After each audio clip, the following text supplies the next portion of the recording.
Assalamualaikum warahmatullahi wabarakatuh.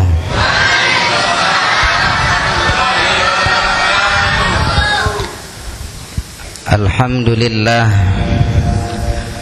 alhamdulillahilladzi syahida biwujudihi jami'al kainat. Subhanahu wa ta'ala al-malikul allam, al-qadimul baqi, al-qaimu bidhatihi, al-qadiru alal ijadi wal a'dam, alladhi syaraha sudurana lil islam wa syarrafana bi an ja'alana min ummati khairil anam. Allahumma salli wa sallim wa barik ala sayyidina wa maulana Muhammadin sayyidil anam wa ala alihi wa ashabihi ajma'in al-kiram ma damatid duhuru wal ayyam. Amma ba'du, faqad qala Allah ta'ala fi kitabihil azim wa huwa asdaqul qailin. Laqad ja'akum rasulun min anfusikum azizun 'alaihi ma 'anittum harisun 'alaikum bil mu'minina raufur rahim. Wa qala an-nabiyyu sallallahu alaihi wasallam, innama bu'ithtu mu'alliman, atau kama qala Rasulullah sallallahu alaihi wasallam. Hadratul muhtaramin yang saya hormati dan saya muliakan, para alimil ulama, para kiai, para asatidzah, para tokoh sesepuh masyarakat sekalian, wabil khusus Ketua Panitia Pelaksana Bapak Sudirun, dan juga Bapak Haji Endang Gunawan selaku DKM Nurul Iman, Bapak Ustadz Ahmad Khatib selaku Ketua Musholah Nurul Jalal, dan Bapak Dadang Sudarto selaku Ketua RW 014 Kelurahan Pisangan Baru. Hadirin wal hadirat, bapak-bapak, ibu-ibu dan kawan-kawan sekalian, pecinta baginda Nabi kita Nabi Muhammad sallallahu alaihi wasallam, kita bermohon kepada Allah Ta'ala, mudah-mudahan Allah Ta'ala senantiasa limpahkan rahmat dan keberkahan yang banyak untuk kita semuanya. Amin ya rabbal alamin. Bersyukur kita kepada Allah Ta'ala tatkala Allah Ta'ala masih berikan kepada kita nikmat Islam dan iman. Tatkala Allah masih berikan nikmat untuk bisa mencintai kepada baginda Nabi kita Nabi Muhammad sallallahu alaihi wasallam. Baginda Nabi kita Nabi Muhammad sallallahu alaihi wasallam adalah sosok yang teramat mulia, yang belum pernah didapati suatu keindahan yang melebihi daripada keindahan baginda Nabi kita Nabi Muhammad sallallahu alaihi wasallam, yang berkat beliau kita bisa berbuat taat kepada Allah, yang dengan berkat beliau kita bisa berbakti kepada orang tua kita, yang dengan berkat beliau kita bisa bermuamalah, kita bisa bermasyarakat, kita bisa menjadi insan yang benar dalam segala hal, baik ucapan ataupun tindakan. Seandainya Allah Ta'ala tidak turunkan baginda Nabi Muhammad Sallallahu Alaihi Wasallam untuk kita dengan risalahnya, mungkin banyak di antara kita orang yang tidak kenal siapa Allah Ta'ala. Mungkin banyak di antara kita yang tidak ngerti bagaimana cara untuk berbuat baik, berbakti kepada kedua orang tuanya. Mungkin banyak di antara kita orang-orang yang sesama tetangganya saling bermusuh-musuhan dan berdengki-dengkian. Tapi saat ini telah kelihatan di mata kita.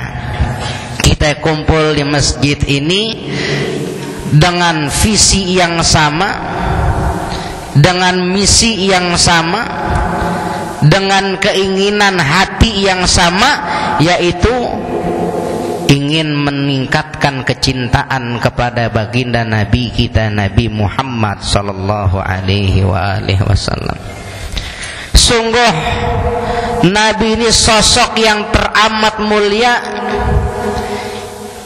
yang dilahirkan bila aibin, dengan tanpa ada satu celak. Nabi dilahirkan dengan tanpa ada satu celak yang bikin orang-orang bisa mendapatkan hal untuk mencela Nabi. Tidak. Di dalam kitab Simtud Durar, kitab Maulid yang kita baca, Al-Habib Ali Al-Habsyi, sahibul Maulid, beliau menuliskan dalam kitab Maulidnya, wa kana an-nabiyyu sallallahu alaihi wasallam ahsanan nasi khuluqan wa khalqa. Adalah Nabi kita Nabi Muhammad sallallahu alaihi wasallam seorang yang paling baik, yang paling bagus di antara manusia yang lainnya dalam urusan akhlaknya dan dalam urusan penciptaannya. Ya, jadi ini yang mesti kita tahu. Nabi itu sebaik-baik manusia dalam urusan akhlak dan penciptaan. Di dalam kitab Syama'il itu dijelaskan, ma ba'athallahu nabiyan illa hasanal wajhi wa hasanas sauti. Tidaklah Allah mengutus seorang nabinya melainkan dengan wajah yang tampan dan suara yang indah. Wa kana nabiyyukum sallallahu alaihi wasallam ahsanahum wajhan wa ahsanahum sautan.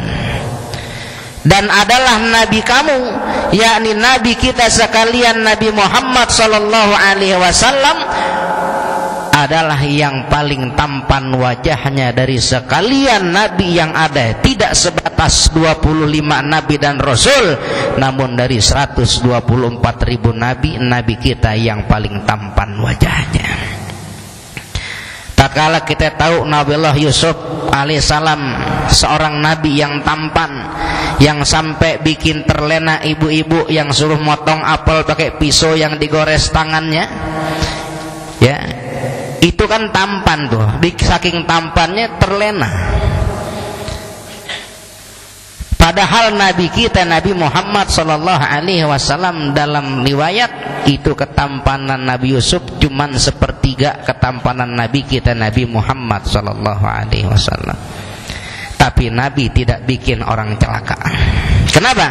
Karena Nabi kita rahmatan lil alamin, rahmat bagi seluruh alam.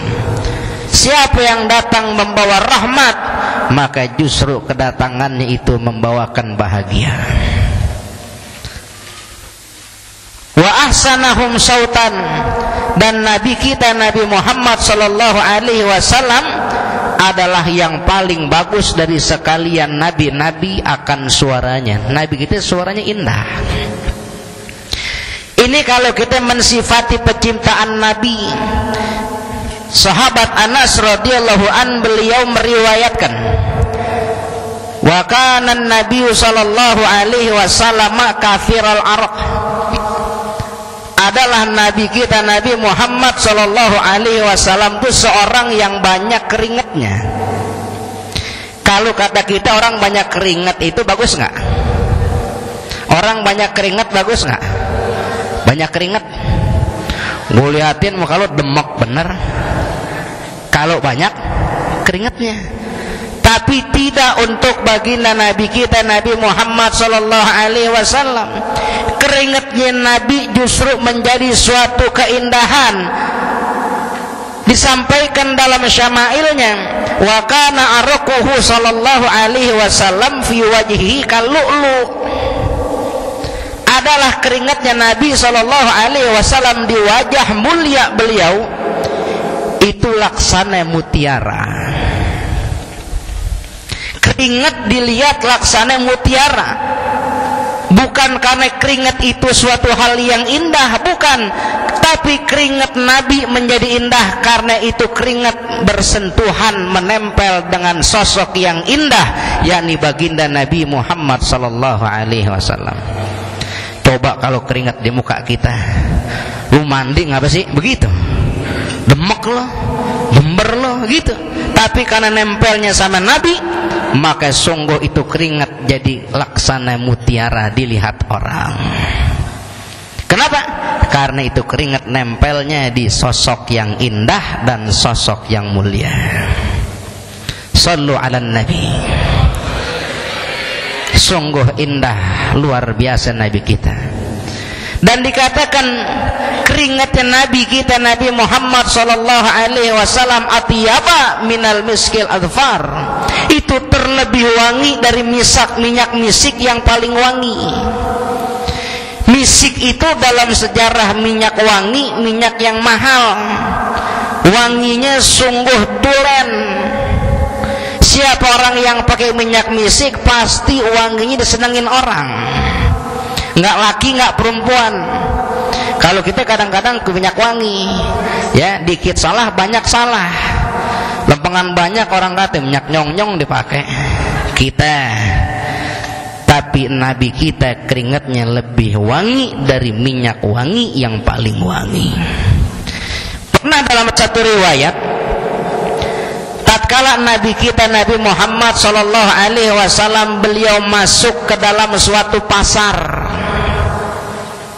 Lalu Nabi selesai urusan di pasar, Nabi pulang. Itu orang yang datang setelah Nabi pulang dari pasar, itu mereka tahu kalau Nabi kita habis datang dari pasar. Dari mana tahunya? Karena di pasar itu tatkala Nabi masuk ke dalam pasar, itu masih tertinggal harumnya baginda Nabi sallallahu alaihi wasallam. Bahkan dalam satu riwayat dinyatakan itu harumnya baginda Nabi. Kalau beliau singgah di suatu tempat 7 hari nggak hilang wanginya baginda Nabi sallallahu alaihi wasallam. Itu saking harumnya baginda Nabi kita Nabi Muhammad sallallahu alaihi wasallam. Ini baru dalam segi penciptaan sudah menunjukkan dalam urusan keringatnya saja. Ini Nabi sosok yang paling indah dan sudah patut sekali untuk kita cintai dan kita ikuti hadirin hadirat sekalian. Belum dari yang lain-lainnya, belum kita mensifati bagaimana matanya baginda Nabi, bagaimana bibirnya baginda Nabi, bagaimana bentuk pelipisnya baginda Nabi, bagaimana cara jalannya baginda Nabi, bukan lagi bentuk tangannya, bukan lagi bentuk kakinya.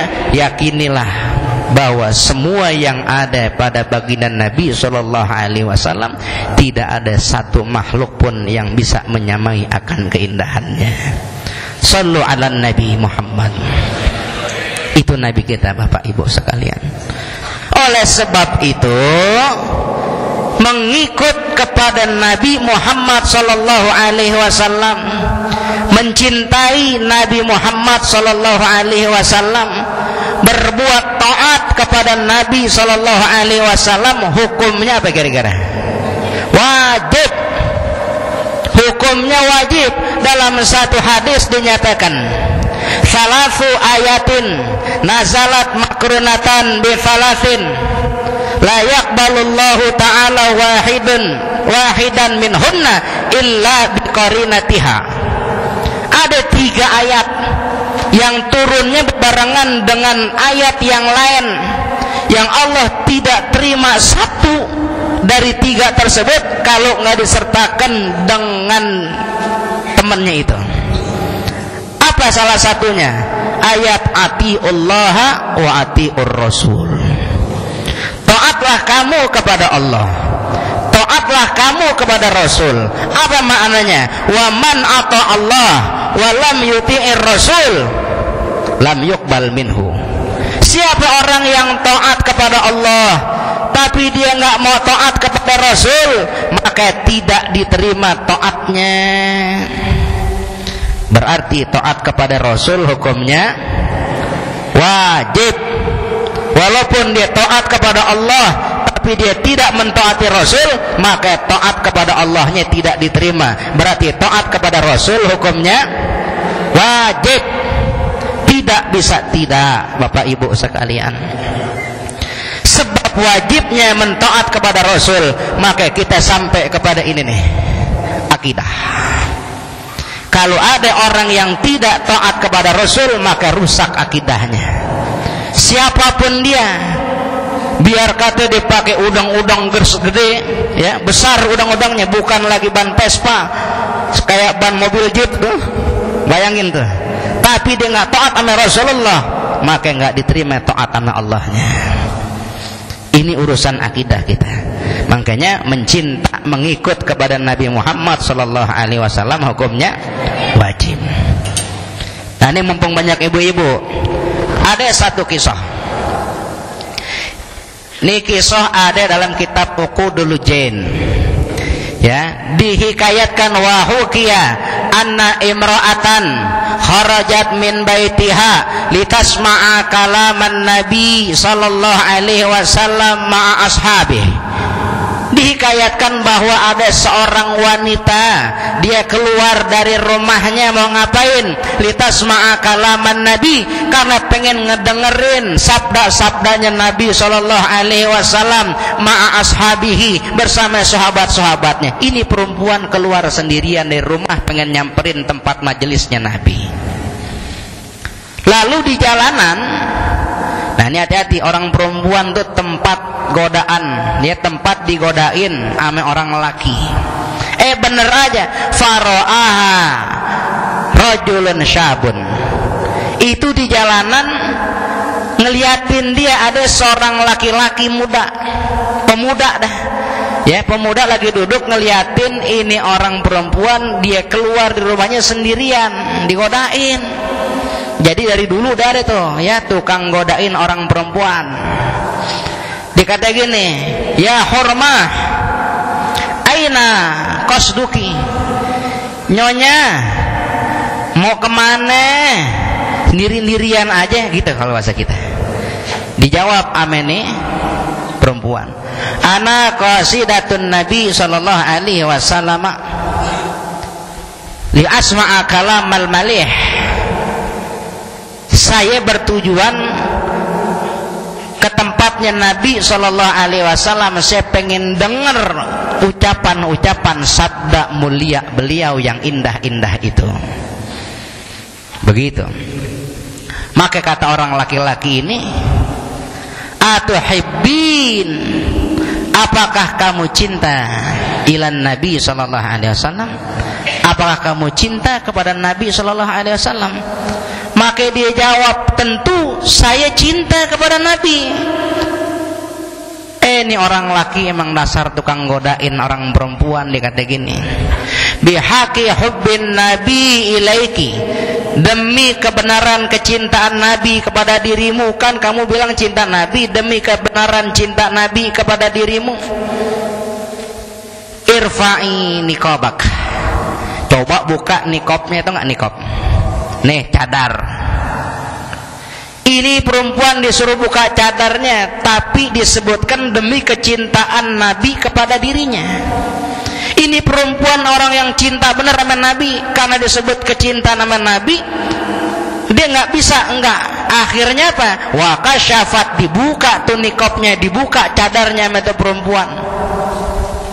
Sampai akhirnya ini orang laki yang godain bisa ngelihat muka cantiknya wanita tersebut. Padahal tuh di negeri Arab kalau ada perempuan buka cadar di depan orang yang ajnabi bukan mahramnya, aib. Aib bukan? Aib. Jangan di Arab, di kita aja umpama kita orang yang lazim senang pakai niqab, pakai cadar nih. Tahu-tahu ada orang laki yang bukan siapa-siapanya, bukan suaminya, bukan mahramnya minta, "Coba Bu, saya mau lihat muka Ibu, cakep nggak sih Bu?" Begitu. Buka nggak kira-kira? Hah? Buka. Oh, jangan. Lah bukan suaminya, kalau suami kita yang minta kita buka. Ini orang lain, Pak RT yang minta. Pak RT minta. Jangan, apalagi negeri Arab buka niqab itu aib. Tapi karena disebutkan demi kecintaan Nabi kepada dirinya, ini perempuan nggak bisa ngelak, dibuka cadar itu sampai dilihat wajah cantik wanita tersebut oleh laki-laki muda yang ngegodain itu. Singkat cerita, walhasil ini perempuan udah sampai kepada Rasulullah. Dia duduk mendengarkan kalam Rasulullah. Dia sampai pulang lagi ke rumah. Falamma raja'at, maka tatkala dia sampai pulang ke rumah, ini perempuan ketemu suaminya. Dilalahnya cerita, "Bang, tadi saya waktu mau ke tempat Rasulullah, di jalan ada orang laki godain saya, Bang. Dibilang gini, emang kamu mau cinta sama Nabi Muhammad?" Saya bilang, "Saya cinta banget sama Nabi." "Coba buktiin demi kecintaan Nabi, buka cadarmu." Saya buka aja cadar saya, Bang. Terus ya udah, habis itu saya jalan lagi ke tempat Nabi. Kira-kira Pak, kalau Bapak dapetin istri model gitu, curiga apa senang? Masa iya dibuka cadar depan orang laki lain yang bukan mahramnya cuman gara-gara dibilang demi kecintaan Nabi kepada dia? Sedangkan buka cadar depan orang laki bukan mahram, aib. Curiga nih suaminya, apa bener dia ngomong kayak begitu dan dia lakukan itu demi itu, begitu, demi kecintaan Nabi. Akhirnya lakinya ngetes. Kata lakinya gini dalam hatinya, "Coba gue tes nih perempuan bini gue bener nggak nih, demi kecintaan Nabi dia sampai rela buka cadarnya." Akhirnya apa? Wa awqada lahat tanur. Ini si suami nyiapin tanur buat bininya. Tahu nggak tanur? Tanur itu tempat ngukus roti, bukan ngukus, ngerebus. Tempat ngerebus roti itu airnya itu gede nggak kecil tuh. Diisiin air yang penuh, dinyalain apinya biar gemulak, biar mendidih. Sampai itu kelihatan gemulak air mendidihnya tuh yang penuh tuh, mungkin kalau kata kita segentong kali gitu ya, gede. Dia ngomong sama bininya, "Bu, sini, saya mau ngomong sama ibu." "Ngapa sih, Bang?" "Nih, demi kecintaan Nabi kepada dirimu, saya udah siapin tuh tanur buat kamu. Masuk ke dalam tanur demi kecintaan Nabi atas dirimu." Kata bininya, "Ya gitu doang, Bang." Gitu. Akhirnya benar itu bini, karena disebutkan nama kecintaan Nabi atas dirinya. Benar-benar itu bini, wa alqat nafsaha, dia lemparin dirinya sendiri. Dia nyemplung ke dalam tanur yang udah gemulak tuh dengan air mendidih. Walhasil laki-lakinya, suaminya sedih, fahazina, sedih. Ya Allah, ternyata dia bener omongannya. Disebut kecintaan Nabi, dia bakal ngerjain apa-apa sampai dia remehin nyawanya. Saya cuman pura-pura bohong-bohongan doang, dia nyemplung beneran. Kira-kira apa yang bakal kejadian kalau ada orang nyemplung ke dalam air gemulak yang mendidih kayak begitu? Mati dan mateng. Ini sedih suaminya, mana bini atwatunya lagi. Kalau ada 2-3 sih mending kali begitu. Atu-atunya bini sedih. Saking sedihnya ini suami, bergegaslah dia pergi ke rumah Rasulullah sallallahu alaihi wasallam. Dia ceritakan kepada Nabi SAW, ya Rasulullah, tadi istri saya begini, ketemu orang begini, sampai pulang lagi saya penasaran, saya curiga, saya nggak percaya, saya tes begini, dia nyemplung beneran ya Rasulullah. Istri saya orang yang begitu cinta kepada engkau ya Rasulullah. Sedih nih suami. Apa kata Nabi SAW? Dengan senyumnya Nabi dengar ada umat yang cinta kepada dirinya. Kata Nabi, irji' waqshif, pulang deh ente, pulang ke rumah, pulang. Nanti sampai rumah buka tuh, tutup tanur, udah buka. Karena Nabi yang perintahin. Walhasil apa? Walhasil ini orang pulang ke rumahnya, sampai rumah dia buka tutup tanurnya, dia dapetin bininya salimatan, dalam keadaan selamat. Cuman kayak orang lagi keringetan abis mandi sauna, atau nggak sauna? Mandi uap. Bersyukur nih suami, ternyata bininya nggak jadi mati, begitu. Ya, bini atu-atunya. Bini atunya begitu. Apa maknanya? Sebab kecintaan Nabi SAW menyelamatkan kita di dunia. Di dunia saja sudah kelihatan tuh syafaat Nabi. Bagaimana dengan syafaat Nabi di akhirat nanti buat kita? Mudah-mudahan kita semuanya mendapatkan syafaat baginda Nabi Muhammad SAW. Makanya ini bicara urusan kecintaan sama Nabi, hukumnya wajib. Ini kita jam 1, jam setengah 2. Enggak, jujur, sebab kalau kita berbicara ya, kita mensifati tentang keindahan Nabi SAW, waktu 1 jam 2 jam terasa kurang. Ini mulai jam segini sampai asar juga kita cerita, insya Allah kita masih senang. Sampai maghrib lagi, sampai besok lagi, sampai seumur hidup kita, walaupun diulang-ulang itu mensifati baginda Nabi SAW, niscaya membuat hati kita semakin girang, membuat hati kita semakin senang. Kenapa? Karena keindahan sosok mulia baginda Nabi kita, Nabi Muhammad SAW. Ada perkara akhlak. Ini kan udah akidah, ini akhlak nih, ya akhlak. Ada akhlak Nabi SAW. Kalau kita mau cerita semuanya terlalu banyak, dan mungkin tidak cukup waktu kita sampai dhuhur sampai asar. Diriwayatkan oleh Imam At-Tabari, diceritakan oleh beliau, kana Nabi SAW fi safarin. Pernah suatu ketika Nabi Muhammad SAW sedang bersafar. Tahu nggak safar? Pergi jalan-jalan, kalau kata kita plesiran, tapi kalau Nabi bukan plesir. Safar beliau safar dakwah, syiar Islamiyah. Itu Nabi berhenti sejenak di satu tempat bersama sahabat-sahabatnya. Maka wa amara ashabahu bi islahi syatin. Nabi perintahin tuh kepada sahabat-sahabat yang ada, ngapain? Suruh ngolah kambing. Jadi buat kambing diolah, buat apa kira-kira? Diolah buat apa kira-kira? Buat dimakan. Yuk kita makan dulu, diolah dah. Nabi perintahin. Sebelum Nabi perintahin itu, sahabat masing-masing faqala rajulun, berkata seorang dari sahabat yang ada, ya Rasulullah, alayya dabhuha, biarin saya saja yang nyembelihnya ya Rasulullah. Masing-masing minta bagian. Wa alayya silhuha, biarkan saya saja ya Rasulullah yang ngulitin kambingnya ya Rasulullah. Yang lain lagi, alayya tabkhuha, ya Rasulullah, biarin saya saja yang masak tuh kambing ya Rasulullah. Saya ahli masak, enak masakan saya.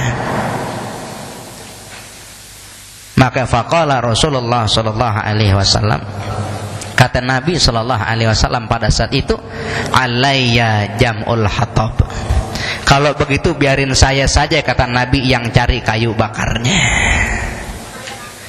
Nabi nawarin diri, karena yang lain ada yang nyembelih, ada yang ngulitin, ada yang siap masak. Nabi ngambil bagian mau cari kayu bakarnya. Kira-kira nyembelih sama nyari kayu bakar susahan mana? Beratan mana? timbang daripada ngulitin masak kambing sama nyari kayu bakar, mesti nyari, mesti gotong, nyiapin semuanya. Beratan mana? Beratan cari mengumpulkan kayu bakar, namun kerjaan itu diambil oleh Rasulullah sallallahu alaihi wasallam. Apa kata sahabat yang lain? Ya Rasulullah, nakfika bil amal, cukuplah biar kami saja yang bekerja ya Rasulullah, engkau jangan ya Rasulullah. Apa kata Nabi?